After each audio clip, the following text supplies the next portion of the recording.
बुद्ध एक गांव में पहुंचे।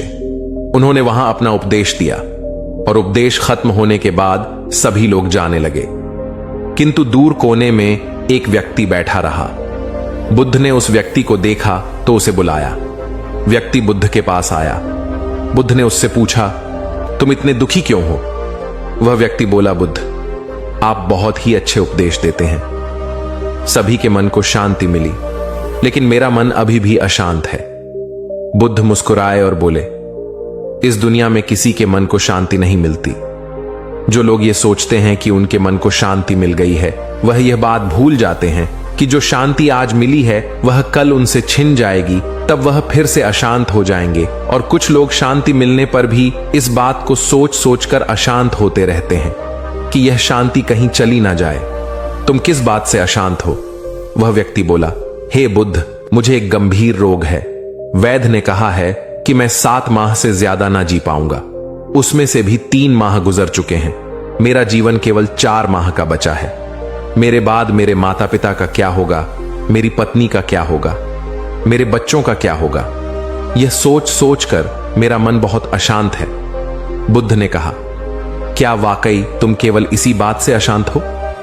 वह व्यक्ति बोला, नहीं, वास्तव में मैं इस बात से इतना ज्यादा अशांत नहीं हूं जितना कि मैं इस बात से डरा हुआ हूं कि मैं मरने वाला हूं। मेरे अंदर एक डर है जो मुझे जीने नहीं दे रहा।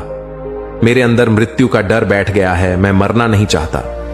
बुद्ध बोले, इस दुनिया में कोई भी मृत्यु को नहीं चाहता, लेकिन यह तो सभी को आनी है। तुम्हें पता है कि तुम कब मरने वाले हो? ज्यादातर को तो इस बात का ज्ञान ही नहीं होता कि वह कब मृत्यु को प्राप्त होगा, और तुम्हें भी कहां पता है कि तुम कब मृत्यु को प्राप्त होगे। तुम सोचते हो कि तुम्हारे पास 4 माह का जीवन है, लेकिन क्या तुम्हें लगता है कि तुम कल का सूरज देख पाओगे? वह व्यक्ति बोला, नहीं, मुझे नहीं पता कि मैं कल का सूरज देख पाऊंगा या नहीं। बुद्ध बोले, अगर तुम्हें यह बात ना पता चलती कि तुम 7 माह बाद मृत्यु को प्राप्त होगे, तो तुम वैसे ही जीते जैसे कि रोज जी रहे हो, और एक दिन ऐसे ही मृत्यु को प्राप्त हो जाते। तो इसलिए जो जीवन तुम्हारा शेष है, उस जीवन को होश पूर्वक जियो, और जो उपहार तुम्हें मिल रहा है उसे स्वीकार करो। व्यक्ति बोला, बुद्ध, अभी तो मैंने अपने जीवन में कुछ देखा ही नहीं। मैं केवल 35 वर्ष का हूं। मैं अभी कैसे मृत्यु को प्राप्त हो सकता हूं? बुद्ध ने कहा, क्या तुम्हें यह पता है कि ये 35 वर्ष कैसे निकल गए हैं? क्या तुमने इन 35 वर्षों का अनुभव किया? क्या तुमने अपनी प्रत्येक दिन का अनुभव किया? तुम्हें जो रोज एक एक दिन मिलता है, क्या तुम उसे पूर्ण रूप से जीते हो? तुम कब 35 साल के हो गए, इस बात का तुम्हें कोई अनुभव नहीं होगा। कुछ खास बातें तुम्हें याद होंगी, लेकिन प्रत्येक दिन तो तुम्हें याद नहीं होगा, क्योंकि तुमने अपना जीवन होशपूर्वक जिया ही नहीं। अगर तुम होशपूर्वक जीते तो यह 35 वर्ष तुम्हारे लिए 35,000 वर्षों के बराबर हो जाते, और प्रत्येक दिन तुम अपना पूरा एक जीवन जी पाते। जीवन का जो उपहार तुम्हें मिला था उसे तुमने नष्ट कर दिया, और मृत्यु का जो उपहार तुम्हें मिल रहा है तुम उससे भाग रहे हो। व्यक्ति बोला, मैं आपकी बात समझ नहीं पा रहा हूं बुद्ध। जीवन का उपहार तो उपहार है, लेकिन मृत्यु उपहार कैसे हो सकती है? जब यह बात हो रही थी तब उस व्यक्ति के पिता भी वहां पहुंच गए और वे बुद्ध की बातें सुनने लगे। बुद्ध ने कहा, वास्तव में मृत्यु जागरण है। तुमने अपने जीवन के 35 वर्ष जिए, लेकिन कभी भी जीवन के बारे में विचार नहीं किया। लेकिन मृत्यु की आहट से तुम जीवन के बारे में विचार करने लगे। मृत्यु का यही काम है, यह व्यक्ति को जागरण की तरफ ले जाती है। अगर मृत्यु ना हो तो व्यक्ति जीवन तक अंधेरे में ही घूमता रहेगा और कभी भी प्रकाश की तरफ नहीं बढ़ेगा। क्या तुम्हें अपने जीवन से पहले का कोई ज्ञान है? व्यक्ति बोला, नहीं, मुझे जन्म से पहले का कोई ज्ञान नहीं। बुद्ध बोले, जिस प्रकार जन्म से पहले का तुम्हें कोई आभास नहीं है, उसी प्रकार तुम्हें मृत्यु का भी कोई आभास नहीं है। इसलिए तुम डरे हुए हो। अपने बचे हुए बाकी दिनों को होश पूर्वक जियो और ध्यान करो। जब तुम जीवन को समझ जाओगे तब तुम मृत्यु को भी समझ पाओगे। यह जो डर तुम्हारे अंदर मृत्यु का है वह निकल जाएगा। तब मृत्यु के उपहार को भी तुम सहज स्वीकार कर पाओगे। उस व्यक्ति के पिता ने बुद्ध की बातें सुनकर बुद्ध से बोले, हे बुद्ध, आप जो कह रहे हैं वो सही है, लेकिन आप मृत्यु को उपहार बता रहे हैं। मृत्यु हमारे पुत्र के लिए उपहार हो सकती है, लेकिन हमारे लिए यह कैसे उपहार है? क्योंकि हमारा उपहार तो हमारा पुत्र ही है। अगर वो हमसे छिन जाएगा तो हमारा उपहार भी हमसे छिन जाएगा। तब हम क्या करेंगे? बुद्ध बोले, क्या तुम्हें कभी किसी ने कोई उपहार दिया है? वह पिता बोला, हां, मेरी पुत्री ने 20 वर्ष पूर्व मुझे एक उपहार दिया था। बुद्ध ने कहा, वह उपहार अब कहां है? व्यक्ति बोला, वह उपहार गांव में आई एक बाढ़ में बह गया और नष्ट हो गया। बुद्ध ने कहा, क्या इससे तुम्हारी पुत्री के प्रति प्रेम खत्म हो गया है? वह व्यक्ति बोला, नहीं, बुद्ध, ऐसा नहीं है। बुद्ध ने कहा, तो क्या तुम उस उपहार को भूल गए हो? वह व्यक्ति बोला, ऐसा भी नहीं है। उस उपहार की प्रतिथि अभी भी मेरे भीतर है। मैं वह क्षण कभी नहीं भूल सकता जब मेरी पुत्री ने मुझे वह उपहार दिया था।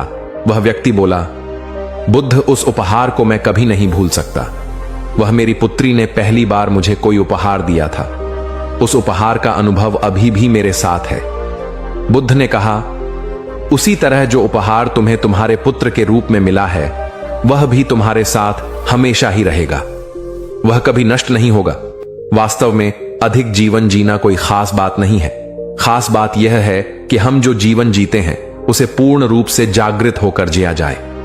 पुत्र बोला, हे बुद्ध, यह बात तो सही है, लेकिन मेरे जाने के बाद मेरे माता पिता, मेरी पत्नी, मेरे बच्चों का क्या होगा? बुद्ध ने कहा, तुम अब क्या कर सकते हो? व्यक्ति बोला, शारीरिक तौर से तो मैं कमजोर हो गया हूं, मैं अब कुछ नहीं कर सकता। बुद्ध ने कहा, जब तुम कुछ कर ही नहीं सकते हो तो इस चक्कर में क्यों पड़े हो? तुम कुछ कर सकते हो, तुम्हें कुछ करना चाहिए। इस पर बार बार विचार करने से कुछ हासिल नहीं होगा। बचा हुआ जीवन भी तुम गंवा दोगे। इस धरती पर प्रत्येक व्यक्ति अपना जीवन जीता है। हम किसी के लिए कभी कुछ नहीं करते। हमें ऐसा भ्रम रहता है कि हम कुछ कर रहे हैं जिससे कि हमारे परिवार वालों का जीवन आसान हो जाए, लेकिन ऐसा नहीं है। लेकिन हम जो भी करते हैं अपने लिए करते हैं। आज अगर तुम अपनी पत्नी, बच्चों और माता पिता के लिए जमीन जायदाद इकट्ठा करते हो, तो वह सब तुम अपनी पत्नी, बच्चे और माता पिता के लिए नहीं कर रहे हो, वह तो केवल तुम अपने लिए कर रहे हो। ऐसा करने से तुम्हें आंतरिक शांति मिलेगी, लेकिन तुम इस भ्रम में रहोगे कि तुमने उनके लिए कुछ किया, लेकिन वास्तव में यह तुमने अपने लिए किया। लेकिन अगर तुम यह सब भी नहीं करोगे तो भी उनके जीवन पर कोई प्रभाव नहीं पड़ेगा, क्योंकि जीवन कठिनाइयों से भरा है। कभी भी जीवन आसान नहीं रहा है। संघर्ष करना पड़ता है, तभी जीवन चलता है। गरीब व्यक्ति का जीवन जितनी कठिनाइयों से भरा है, उसे कहीं ज्यादा कठिनाइयों से भरा है रोगी व्यक्ति का जीवन। तो धन से तो जीवन को सुरक्षित नहीं किया जा सकता। जीवन को सुरक्षित करने का एकमात्र केवल एक ही उपाय है, पूर्ण जागृत होकर जीवन को जीना। ऐसा करने से हम जीवन और मृत्यु को समझ पाते हैं। जीवन की सभी तरह की कठिनाइयों पर विजय प्राप्त कर सकते हैं। वह व्यक्ति बोला, बुद्ध, मैं आपकी बात समझ गया हूं। मृत्यु का डर मुझ में से थोड़ा कम हो गया है। अब मैं बचा हुआ जीवन जागृत होकर जीऊंगा और मृत्यु का भी स्वागत करूंगा। मित्रों, बुद्ध कहते हैं, तुम मृत्यु से डरते हो, पर तुमने कभी जीवन को समझा ही नहीं। तुमने हर दिन जिया पर जागे नहीं। तुमने रिश्तों को निभाया पर खुद से कभी मिल नहीं पाए। तुम हर चीज को पकड़ कर रखना चाहते हो, लेकिन यह संसार परिवर्तन से बना है। जो भी आया है वह जाएगा। मृत्यु कोई शत्रु नहीं है। मृत्यु वही क्षण है जब तुम्हारी नींद टूटी है और तुम पहली बार जीवन को महसूस करते हो। जो मृत्यु को पहचान लेता है वह जीवन को जगा हुआ जीता है। डर वहां होता है जहां अज्ञान होता है। तुम्हें लगता है कि तुम्हारे पास समय है, लेकिन मैं कहता हूं तुम्हारे पास केवल यह क्षण है। ना बीता हुआ कल तुम्हारा है, ना आने वाला कल तुम्हारा होगा। जो अभी है केवल वही जीवन है। तुम कहते हो मैं मरना नहीं चाहता, लेकिन मैं पूछता हूं, क्या तुम सचमुच जीना जानते हो? जो व्यक्ति हर दिन को जागरूकता के साथ जीता है, उसे मृत्यु कभी नहीं डराती, क्योंकि वह जानता है जागरण ही जीवन है। तुम सोचते हो मैं अपनों के बिना नहीं रह पाऊंगा, लेकिन सच्चाई यह है कि कोई किसी के लिए नहीं जीता। हर आत्मा अपने पथ पर अकेली चलती है। प्रेम का अर्थ यह नहीं कि पकड़ कर रखो। प्रेम का अर्थ है छोड़ देना और फिर भी जुड़े रहना। तुम कहते हो मृत्यु मेरा सब कुछ छीन लेगी, लेकिन मैंने देखा है मृत्यु ने लोगों को वह दिया है जो जीवन ने कभी नहीं दिया। मृत्यु तुम्हारा अंत नहीं है, यह तुम्हारा पुनः आरंभ है। जो मृत्यु को स्वीकार करता है वह उसी क्षण मोक्ष की दिशा में पहला कदम रखता है, क्योंकि अब वह डर से नहीं प्रेम से जीता है। सुनो, मृत्यु तुम्हें रोकने नहीं आई, वह तुम्हें जगाने आई है। वह कहती है, अब और मत सो, अब और मत भागो, अब और मत टालो, अब जी लो पूरी तरह गहराई से, प्रेम से, जागरूकता से। जैसे ही तुम मृत्यु को मित्र बना लेते हो, तुम हर पल में जीवन को देख सकते हो, और तब न तुम दुखी होते हो न भयभीत। तब तुम बस होते हो जैसे कमल जल में होता है, लेकिन कभी भी गीला नहीं होता। तो डरो मत, जो तुम्हारे पास है उसे पूर्णता में जी लो, और जो नहीं रहेगा उसे प्रेम पूर्वक विदा कर दो। यही सत्य है, यही शांति है, यही मुक्ति है।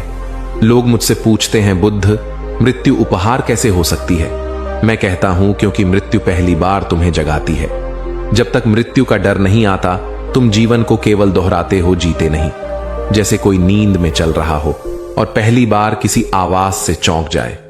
मृत्यु वही आवाज है। क्या तुमने कभी पूरे होश में एक दिन जिया है? नहीं, तुम्हारा शरीर चलता रहा पर मन सोता रहा। हर दिन ऐसे बीता जैसे कल फिर आ जाएगा, लेकिन एक दिन आएगा जब कल नहीं आएगा। क्या उस दिन तुम पछताओगे या क्या उस दिन तुम शांत हो पाओगे? जीवन को सुरक्षित रखने का कोई उपाय नहीं है। शरीर नाशवान है, संबंध अस्थाई है, धन छिन जाने वाला है, लेकिन एक चीज है जिसे कोई छीन नहीं सकता, तुम्हारी जागरूकता। अगर तुम उसे जगाओगे, मैं तुम्हें अमर नहीं बनाता, मैं तुम्हें ऐसा बनाता हूं कि मृत्यु भी तुम्हें छू ना सके।